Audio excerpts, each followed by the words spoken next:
Bonsoir, aujourd'hui donc on est le vendredi 31 mai 2019 et bienvenue dans le point trading de crypto du jour. Alors donc aujourd'hui je fais ma vidéo un petit peu plus tôt puisqu'on est vers les 5h30 parce qu'il s'est passé des choses assez intéressantes graphiquement sur le, sur le Bitcoin et sur les autres crypto-monnaies d'ailleurs. Alors on va reprendre à hier. Donc hier quand j'ai fait la vidéo on était à peu près dans les 21h. Donc, au niveau graphique, on était à peu près comme ça. Voilà. Grosso modo, on était à peu près ici. Et comme je vous avais dit, à 18h, donc il y avait eu donc ce retournement de marché juste après une belle hausse. Voilà, donc qui s'est fait vers 18h. Donc c'était assez impressionnant. Et donc qu'est-ce qui s'est passé ensuite? Donc scénario probable, soit ça range, il y avait trois scénarios probables, soit ça continue à consolider dans la zone de range, soit ça reprend de la hausse. Mais bon, après une baisse comme ça, c'était, je pense pas que ça serait fait tout de suite. Je pense que il faut quand même une petite période de consolidation avant que ça reprenne la hausse. Ou soit, donc c'était la descente. Et donc le scénario qui a été donc fait par le marché, ça a été la descente. Donc on a eu une belle descente très très forte qui a été rejoindre les 8000 points, donc les 8000 dollars. Donc c'est quand même assez énorme. Et je pense que ça a mis pas mal de gens out, pas mal d'acheteurs, en tout cas au niveau trading, puisqu'en généralement, quand on fait du trading, on se protège avec des stops. Donc je pense qu'il y a beaucoup qui sont fait sortir du marché avec ce retournement de marché. Par contre, si on est investisseur à moyen ou long terme, c'est pas impactant, parce que là, on est sur le graphique 1 heure en plus. Ce que je vous montre ici, c'est plus vraiment de l'intraday, donc c'est plus voilà, pour des gens qui sont sur du trading. Si on regarde à plus long terme, ça va. On n'a pas de signal d'alerte pour l'instant. On est pas mal. Voilà, et encore plus si on regarde en weekly. Donc je reviens sur mon graphique 1 heure, où chaque bougie que vous voyez représente 1 heure. Chaque bougie de couleur représente 1 heure. Donc qu'est-ce que je dis à chaque fois? Donc moi je surveille donc aussi comment se comporte la moyenne mobile par rapport au prix. Donc quand le prix du Bitcoin rejoint la moyenne mobile, voilà, dans ce genre de phase, je regarde vraiment si le Bitcoin va rejoindre la moyenne mobile. Et dans la journée, donc on était à peu près, on n'était pas encore ici, on était donc à peu près ici. Même je crois qu'on était en bougie bleue, on était en train de remonter un peu, voilà, on était ici. Donc moi j'ai vu cette bougie-là, je me suis dit, ah, faut que je guette parce que s'il recroise la moyenne mobile, c'est peut-être un signal d'achat probable. C'est ce qui s'est fait, donc l'heure d'après, ça a été validé. Et donc voilà, j'avais le probable signal d'achat. Alors seulement cette bougie-là, quand on regarde, quand elle est arrivée au maximum de son amplitude, eh ben, elle a rejoint donc la zone du range que j'avais tracée les jours précédents. Donc les jours précédents, la zone de range, c'était les deux droites vertes. Donc quand le cours oscille dans son... Enfin, quand il oscille donc entre les deux droites vertes, voilà, il est dans le range que j'avais défini. Là, il est sorti du range, il est arrivé, donc voilà, il est sorti du range par le bas, et il est arrivé à un niveau inférieur, et là, il est en train de ranger donc dans un nouveau, donc dans une nouvelle amplitude, dans une amplitude plus basse. Euh, Par contre, donc on a un signal d'achat, donc ce qu'il faudrait surveiller, c'est un cassement, c'est un retournement donc du prix dans le range. Donc si jamais le prix devenait revenir dans le range, je sais pas, je dirais qu'il atteignait les 8500 par exemple, on serait probablement en train de reconsolider dans cette partie-là. Donc à surveiller, à surveiller. Euh, En tout cas, tant qu'on n'a pas de recroisement du cours sur la moyenne mobile, voilà, pour l'instant, moi, je suis plus dans l'idée que ça puisse monter. Voilà, si après le cours, par exemple, dans les quelques heures qui suivent, il redescend plus bas que la moyenne mobile, là, ça sera un signal de vente. Donc, si vous avez pris position, il vaudrait mieux couper votre position parce que ça risque vraiment, ça risque de baisser. Voilà, en tout cas, pour moi, comment je l'analyse. Donc là, on est aussi dans ma zone de travail, celle que j'avais établie hier. Bah, suite à l'amplitude, enfin, aujourd'hui, suite à l'amplitude ici, donc j'ai retravaillé ma zone de travail, je l'ai redéfinie, donc j'ai rabaissé. Et donc là, on est dedans et bah, maintenant, voilà. Donc, je dirais que ma zone de travail, ça va être de voir donc déjà si ça va pas aller plus haut ici. Et si ça va pas, donc... Alors, si vraiment je veux faire une zone de travail, pour l'instant, je vais... Comme je veux savoir si effectivement ça va plus haut que le bas du range que j'avais tracé, donc les 8500 points. Mais je veux aussi savoir, donc, ouais, et je veux aussi savoir si ça va pas aller vers le bas et donc croiser la moyenne mobile à 20 périodes. Donc pour cela, j'ai mis une alerte en haut et puis une alerte à peu près voilà, au niveau de la moyenne mobile. Et je vais surveiller les heures prochaines. Peut-être que la moyenne mobile va encore descendre, donc j'abaisserai mon niveau d'alerte. Pour l'instant, c'est ce que je cible. C'est ce que je cible. Après, maintenant, au niveau range, ce que j'ai envie de faire, c'est de tracer une nouvelle ligne ici qui va définir plutôt une zone basse. Voilà. Alors, hop, on va sur flèche. Voilà. Donc je dirais que oui, bon, à peu près, ouais, on est à peu près sur ça. Voilà. Donc là, voilà, on est une zone basse de range, une zone haute de range. En gros, voilà. Là, on est en train de naviguer entre deux zones. Une zone haute, une zone basse. En daily, voilà, ça donne ça. Ça donne en fait une zone de range globale daily. Ouais. Donc là, on est en train de naviguer. Donc ce que je vous ai dit, alors là, on est en train de naviguer dans une zone de range daily. Et donc en heure, ça se sépare en deux en fait, avec une zone haute et une zone basse.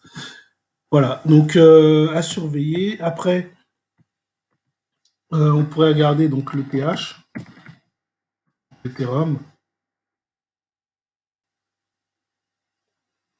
Donc lui, l'Ethereum, voilà, donc il a baissé donc hier. Je vais retrouver voilà. Donc il a rebaissé hier, donc vers 18h comme je le disais, puis il a continué comme les autres, comme le Bitcoin. Il a rebaissé encore. Il s'est repris, et puis lui aussi, il a franchi donc la moyenne mobile ici. Donc on a eu un signal d'achat pour ceux qui font du day trading. D'ailleurs, voilà, la bougie s'est clôturée là, puis il y a une bougie encore en hausse. Maintenant, à voir s'il va remonter lui aussi ou s'il va refranchir la moyenne mobile. Donc comme le Bitcoin, à surveiller au niveau de la moyenne mobile et du franchissement donc de son dernier plus haut de 200, on va dire s'il franchit les 265, certainement qu'on va repartir vers une consolidation dans la zone haute.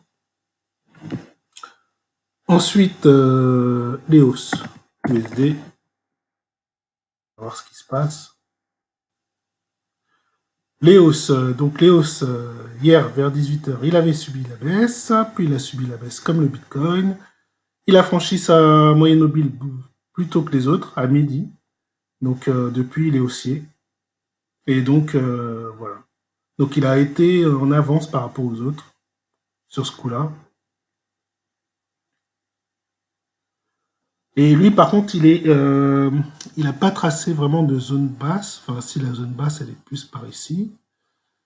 Mais on voit que là, il a déjà rejoint la zone haute. Si je devais tracer donc, les droites comme tout à l'heure sur le Bitcoin. Pas grave.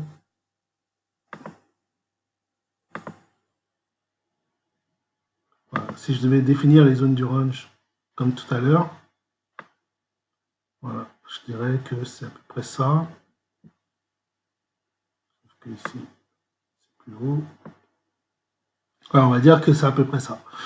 Et donc là, on voit qu'il est resté très peu de temps finalement en bas. Là, il a déjà rejoint la zone haute de son range. Voilà. Donc pour les hausses, c'est plutôt bien parti pour dire qu'une hausse peut se en tout cas qu'on peut rejoindre les zones hautes sur les autres cryptos. Maintenant, à voir. Le Litecoin USD, qu'est-ce qu'il donne? Et ben le Litecoin, donc Paris 18h, ouais, voilà, 20h, 22h, il avait baissé. Il a franchi aussi la moyenne mobile, donc signal d'achat. Et là, il se trouve, voilà, un peu à mi-chemin. Il est vraiment à mi-chemin. Il est entre les deux zones, vraiment entre les deux zones. Donc pour l'instant, il est plus proche d'un scénario du Bitcoin que de l'EOS. Le BNB, donc voilà, le token de Binance. Alors lui aussi, il a franchi, son graphe est différent hein, parce que c'est plus un token, il agit un peu différemment d'une crypto basique, c'est pas le même intérêt. Et du coup, par contre, on a bien un signal aussi d'achat ici, puisqu'il y a eu franchissement de la moyenne mobile. Alors pour l'instant, c'est pas un gros signal d'achat non plus. Et en plus, il faudra voir voilà, de quelle amplitude, si ça part fort ou pas, sachant que ces derniers temps, il est vraiment dans une période de consolidation. On le voit, hein, là, daily, ça se voit pas trop, mais quand on regarde quand même en early, ça fait quand même pas mal de temps qu'il reste dans les mêmes zones. Donc depuis à peu près le 21-22 mai, il est à peu près dans les mêmes, il évolue dans les mêmes zones. Il prend pas de tendance. Donc pour le moment, soit on chope des mini tendances un peu sur les, voilà, quand quand il franchit des moyennes mobiles. Voilà, par exemple, on a des petits signaux comme ça. Là, on est bas. Donc franchissement de la moyenne mobile, on peut acheter en espérant que ça puisse monter, que ça monte et même si ça redescend. La moyenne mobile d'ici là aura redescendu, donc quand on coupera la position, on sera quand même profitable. Voilà. Pour l'instant, le Binance USD, vu que les cryptos reprennent, lui, il stagne.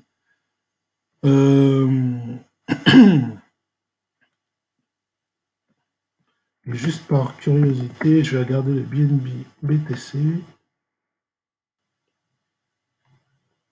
Donc là, c'est face au BTC, donc c'est pas du tout la même lecture hein, qu'il faut avoir.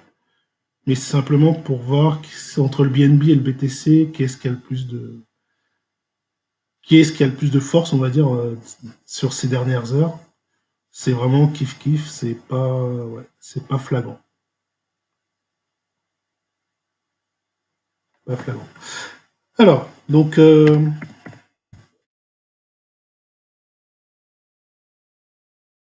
maintenant sur des horizons donc, plus long terme, donc on reste, en moyen terme, on reste vraiment haussier. On n'a même pas encore tapé sur la moyenne mobile daily. Donc, franchement, on est encore haussier. On attend vraiment le franchissement de cette zone-là, des 9100 maintenant. En weekly, on est toujours en train de taper donc, sur les résistances, donc c'est ce qui nous ralentit, c'est ce qui nous freine.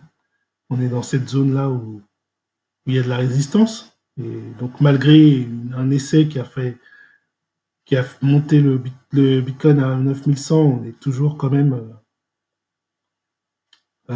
freiné par cette zone-là. Et la prochaine zone, donc toujours, c'est les 10 000. Donc les 10 000 marqueront la prochaine zone de résistance, si on y va. Voilà, voilà. Pour l'instant, ce que je peux en dire. Donc là, voilà, donc pour l'instant, rien de plus. Et donc on va voir les prochaines heures. Donc surveillez bien la moyenne mobile, le croisement du prix sur la moyenne mobile, hein, voilà, surveillez bien ça. Et aussi le débordement si on franchit donc les 8500 dollars à la hausse. Surveillez bien. Ça ne veut pas dire que ça va partir à la hausse jusqu'à 10 000 hein, tout de suite. Ça va certainement continuer à consolider dans la zone haute si ça franchit la zone haute. Et si ça redescend en dessous de la moyenne mobile, soit on part vraiment vers une descente, soit on va rester dans la zone basse. Ça sera à voir. On va voir ça dans le week-end. Bon, sur ce, n'oubliez pas de prendre vos Stellar offerts. Donc vous avez 45 € de Stellar offerts à peu près, enfin environ, ça dépend à peu près quand vous prenez les Stellar. Mais voilà, c'est offert, c'est en dessous de la vidéo, vous avez le lien, tout est expliqué une fois que vous avez cliqué sur le lien, vous avez juste à entrer votre email, après je vous envoie un email avec un PDF qui vous explique. Donc dans les 24 heures, je vous envoie un PDF qui vous expliquera donc comment en fait profiter donc des 45 € Stellar, sachant que vous pouvez en plus multiplier ces Stellar vers la fin du PDF, tout vous expliquer. Voilà, bah c'est la fin de la vidéo. Merci de m'avoir écouté et bon week-end. Ciao.